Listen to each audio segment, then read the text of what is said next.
Your colleague steals your work, takes your promotion, and your boss humiliates you in front of everyone. So what happens when a plane crash leaves him completely at your mercy on a deserted island with no witnesses and no rules? Send Help is the answer to that question, and it is a lot darker than the trailer lets on. Linda Liddle is the best employee at Preston Corporation, and everyone knows it except the people who matter. She spends weeks building a strategy report from scratch, hands it to her coworker Donovan before a board meeting, and watches through the glass as he walks in, removes her name from the cover, and presents it as his own. She does not storm in, she just watches. Outside the office, her life is quieter still. No close friends, no family, a parrot, and a television. She fills her evenings watching Survivor, and her shelves are lined with books on wilderness survival, field medicine, and hunting. Nobody at work knows this about her. Nobody at work asks. What keeps her going is a promise the company's founder made before he died. She is next in line for vice president. When his son Bradley arrives to take over, Linda is certain the time has finally come. She introduces herself with a piece of food still on her face. Bradley shakes her hand, and Linda keeps talking. In the cabin, Bradley feels something transfer to his palm and asks his executive Franklin to smell it. Franklin says, "Tuna fish." Bradley mutters that the woman is disgusting and asks him to transfer her somewhere. Franklin tells him Linda was promised the VP role and that the company depends on her. Bradley says that job is going to Donovan and that he wants Linda moved somewhere she will not be seen. Linda finds out through a coworker that the promotion is given to Donovan. She walks straight into Bradley's office while he is in mid-interview, sits down, and points out that she has given 7 years to this company while Donovan has been here 6 months. Bradley nods and tells her she is exceptional with numbers. Then he tells her she is not a people person, that the role needs someone who can close deals in a room, someone who golfs. He casually mentions she has something stuck in her teeth. Linda starts to break down. Bradley, seeing this, offers her a deal. Come to Bangkok, solve the problem with Appendix D for a merger, and he might reconsider. His fiancée Zuri walks in at that moment, polished, poised, everything the room expects. On Linda's way out, Bradley stops her from mentioning that several people have complained about the smell of her lunch. He tells her to eat somewhere else. She makes it to her car before she cries. She shows up to the airport the morning of the Bangkok trip having solved Appendix D overnight. Bradley does not ask about it. On the plane, while Linda is working on the Appendix D report, Donovan pulls up a video on his laptop, a Survivor audition tape Linda recorded years ago. She is enthusiastic about it, demonstrating how to start a fire in 3 different ways, talking about how much she loves nature. The men laugh. Linda takes off her headphones. She hears them. She quietly deletes the report she was working on. The turbulence comes without warning. The flight attendant shouts at everyone to take their seats. Bradley jokes that only weaklings need seatbelts. Then a section of the fuselage tears open. The cabin depressurizes. Donovan is thrown sideways and grabs Linda's leg. He demands her seat. When she offers her hand instead, he grabs her throat. She picks up a fork and drives it into his hand. He loses his grip. His tie snags in the breech as he is pulled through. He is dragged against the side of the aircraft until it hits the water. Linda unclips her belt as the cabin fills. She swims through the wreckage and breaks the surface in the middle of the Gulf of Thailand. She floats through the night. She wakes up on an island. She walks the shoreline until she finds Bradley, face down in the sand, unconscious, a deep gash in his leg. She checks his breathing, moves him to shade, and gets to work. She splits a rock against another to make a blade. She cuts leaves and lashes them together with vine to build a shelter. She digs a hole in the sand, lines it with coconut shells, and angles them to catch rain. By the time the storm comes that night, she has a roof and water storage. She sits beside Bradley in the dark and waits. He wakes up the next morning. She hands him water from a coconut shell. He asks what happened to the others. She shakes her head. He is quiet for a moment, then thanks her. She nods and goes back to work. She makes fire. She catches fish and cooks it over the flames and brings some to Bradley, who refuses to eat. She pushes it into his mouth herself. He gags. She watches and almost smiles. Swallow it. He starts giving orders within a day of waking up. He wants distress signals, GPS equipment recovered from the wreck, and a raft. Linda tells him she's been focused on keeping them alive. He tries to stand, can't. And when she moves to help him, he tells her not to touch him. He reminds her that he is still her boss. Linda goes quietly. She picks up her things and leaves. He waits for her to come back. She does not. 2 days have passed. The sun burns through his shelter, and there is nothing to drink. When he is close to collapse, Linda returns with water and sits down across from him. She tells him they are not in the office anymore. He accepts this. She tells him she has found boar tracks. She's going to hunt it. Bradley says that is not realistic. She does not argue. She cuts a spear and walks into the trees. The boar charges at her. She runs, climbs, drops onto it from above, and drives the spear in. It is not enough. It charges again. She stabs it a second time. It is still not enough. She stabs it in the eye. That is enough. She carries the head back to camp and drops it beside Bradley. Blood lands on his shirt. He stares at it. She tells him she thinks she might enjoy hunting. They ate that night for the first time. Properly. Both relieved in a way neither says out loud. The next day, Linda finds a waterfall. She bathes and drinks and stands in the water looking at her reflection. Then she sees a boat in the distance. She opens her mouth. She closes it again. She watches the boat pass and walks back to camp. She tells Bradley she has found a freshwater source. 2 weeks on the island and Bradley has had enough. He insists they build a raft. Linda says no. He says this is the last place he wants to be. She asks if she has not taken good care of him. He tells her that this might be her kind of life, but it is not his. Fires her on the spot and limps away to build his own camp. His shelter collapses before he finishes it. He cannot start a fire. He finds nothing to eat. He catches a bug, puts it in his mouth, and spits it straight back out. On the second day, he crawls back to Linda's camp, where she has built a table and prepared a full spread. She points out he has something stuck in his teeth. He apologizes. She makes him say more. He says he underestimated her, that she is more capable than anyone he has ever met, that the company needs her. She keeps eating while he talks. Eventually, she tells him to sit down. They start working together. His leg is improving, and she takes him for a walk along the cliffs to rebuild the strength in it. She points out which berries are poisonous, tells him to rub them on skin to test them, and shows him a section of the island marked by 2 rocks forming an X. Thorn bushes and poison vines, she says. Stay away. On the way back, a section of rock gives out under her feet. She slips off the edge. Bradley grabs her hand and pulls her up. They land close together. Neither moves away immediately. That evening, she caramelizes green bananas over the fire. She has also been fermenting fruit for days and tells him it should be ready. They drink together, and Bradley compliments it. She replies, "Thank you, sweetie," then apologizes and explains that is the name of her parrot. He laughs and asks if she lives alone with just a bird. She tells him she has been married for 10 years. He asks if she divorced. She says her husband died. He says he is sorry. She says not to be. She explained that he was drunk, and when he drank, she used to hide the car keys. One night, the fight got bad enough that he did things she could not forgive. She put the keys on the table and poured him one last drink. She has never told anyone that before. She says she does not think they should leave the island.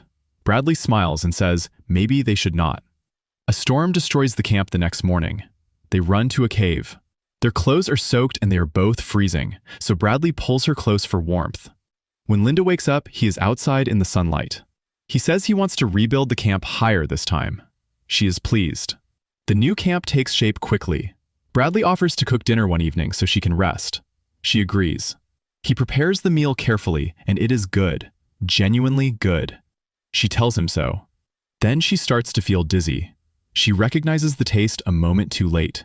He has used the poisonous berry she warned him about. She collapses. Bradley runs for the raft he's been secretly building in the bushes. He pushes it into the water. It holds through the first wave. Then the second wave destroys it, and the ocean throws him back onto the shore unconscious. She is still vomiting from the poison. She starts compressions. She keeps going. He comes back. The next morning, she feeds him breakfast. He admits what he did. She tells him she already knew. The food tasted bitter. She also tells him it would take far more berries to kill a person. Then, she offers him some fried octopus. He asks if she wants any. She says her stomach is still unsettled. He eats. Within minutes, Bradley realizes he cannot move. Linda sits across from him and explains calmly. Blue-ringed octopus. The neurotoxin blocks the transmission of nerve signals. He will remain fully conscious, fully aware. He just will not be able to do anything about what happens next. She tells him it is not permanent. Then she begins a story about a dog she had as a child that kept running away. Her father said it was not the dog's fault. It just needed to be fixed. She explains that this is a simple medical procedure. It is used to make Egyptian slaves more compliant. She moves toward him with a knife. Bradley is conscious and cannot react. She makes a slow, deliberate cut, and then holds up a dead rat. She tells him that next time it will not be a rat. She tells him not to mistake her kindness for weakness. Bradley stops talking to her after that. For days, he barely looks at her. Linda tries to lighten the mood and eventually announces she's going into the jungle to find some fruit to cheer him up. She hears the boat engine before she sees it. When she reaches the shore, Zuri is already climbing off. Bradley's fiancée, who hired her own private search vessel after the official operation was called off. Zuri rushes toward her and asks if Bradley's alive. Linda confirms he is. As they start walking, Linda asks if it is just the two of them or if there is a rescue team standing by. The captain says it is just them. Linda nods and says she knows a shortcut. She leads them to the cliffs. She stops to tie her shoelace and tells them to walk ahead. Zuri steps onto the same section of rock that gave way under Linda weeks ago. The ground goes. The captain grabs Zuri's arm and calls back to Linda for help.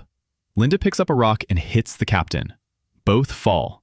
She returns to camp and lies down in the shelter without a word. Bradley says they should go hunting. She says she's taking a sick day. That night, she wakes up screaming. Zuri is crawling out of the sea toward her, calling her a murderer. She grabs a torch and swings it, and wakes up. A nightmare. Bradley goes out alone the next morning. He is moving carefully through the undergrowth when he sees something half buried in the sand. An arm. He recognizes the ring before anything else. A large diamond. Zuri's. He runs back to camp and shows her the ring. She tells him it was an accident. Zuri slipped while Linda was trying to lead her to him. Bradley says he does not believe her and asks, just like her husband's accident? Linda reaches for the knife. Bradley already has it. She runs. He chases her into the jungle. The fight that follows is brutal. He tears a handful of hair from her head. She bites through his shoulder and pulls flesh. He drives his thumb toward her eye. She gets a rock and hits him hard enough to make him stop. She opens her mouth and shows him the ring on her tongue, then swallows it. Bradley charges again. This time, she has the knife. She puts it in his side. He breaks away and runs. He runs toward the part of the island she warned him never to enter. Through the thorn bushes and the poison vines, past the X-shaped rocks, and on the other side of it, completely hidden, a mansion. He gets inside, covers the wound, drinks from the fridge. Then he hears her voice through the speakers. She tells him she found this place the same day she saw that first boat at the waterfall. She watched the caretakers leave and memorized the security code. She let herself in, disabled the system, and has been taking supplies from it ever since. She tells him they could have been rescued a long time ago. She was not ready to leave. Bradley searches for a weapon. She tells him she has already removed every knife in the house. She appears holding a shotgun. Bradley tells her he loves her, that she changed him, that they can stay here together and never go back. She tells him she loves him too. Then she notices a statue in the corner, a decorative bull with one horn missing. Bradley is standing with one hand behind his back. He lunges, he gets the shotgun, he pulls the trigger. It is empty. Linda pulls a golf club from the wall. A year later, Linda stands at a celebrity golf tournament being interviewed by a reporter. She is introduced as a real-life survivor, the only person rescued from the wreck. Her memoir is a bestseller. A film adaptation is already in development.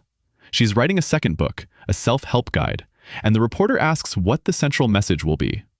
Linda thinks for a moment. She says, "No one is coming to help. You better start saving yourself." She smiles at the camera. The parrot is in the back of her car.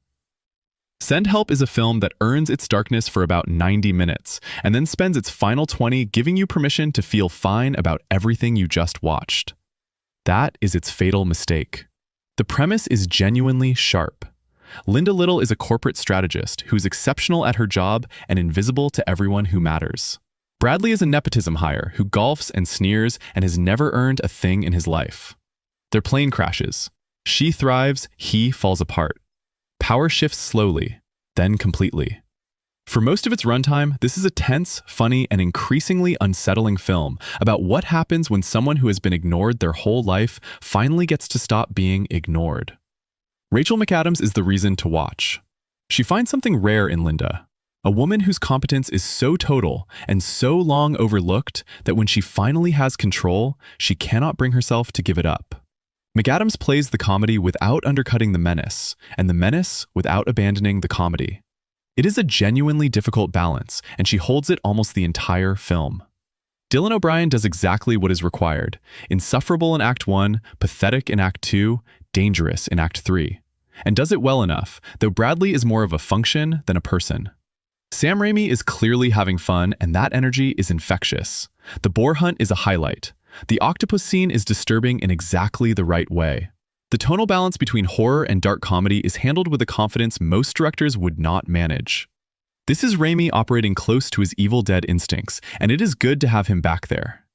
But here is the problem. The film spends 90 minutes building something genuinely uncomfortable. A story where you are actively rooting for a woman who kills two innocent people to protect a life she chose not to leave. Zuri did nothing wrong. The boat captain did nothing wrong. Linda makes a cold decision, and the film trusts you to sit with that. For a while it works, you feel the conflict, you are unsure whether to keep cheering for her. Then the ending arrives and removes all that conflict. Linda gets the company, she gets the book deal, she gets the celebrity golf tournament, and the public image of a survivor and a hero. The film rewards her completely and asks nothing of the audience in return. No consequences, no shadows, no moment where you are forced to reckon with what you spent 2 hours enjoying. This is the mistake. A film that spends its entire runtime making you complicit in a murderer's victory has an obligation to make you feel something complicated about that at the end. The most powerful version of Send Help ends on Linda's face, celebrated, surrounded, completely unpunished, and holds it just long enough to make you uncomfortable about how much you enjoyed getting here. Instead, it ends like a victory lap. You walk out feeling good for her. Feeling good is the wrong emotion to leave with after watching someone kill two innocent people. The film earns your sympathy and then lets you keep it without making you pay any price for it. It builds an unsettling film and then flinches at the last moment, choosing satisfaction over the discomfort it spent 90 minutes carefully constructing. McAdams alone makes it worth watching. But Send Help is a great 70-minute film that does not trust itself enough to stick its own landing. I will give this movie a 7 out of 10 rating. If you made it to the end, drop a comment with your thoughts, hit the like button, and subscribe. Every single one of you means a lot to us.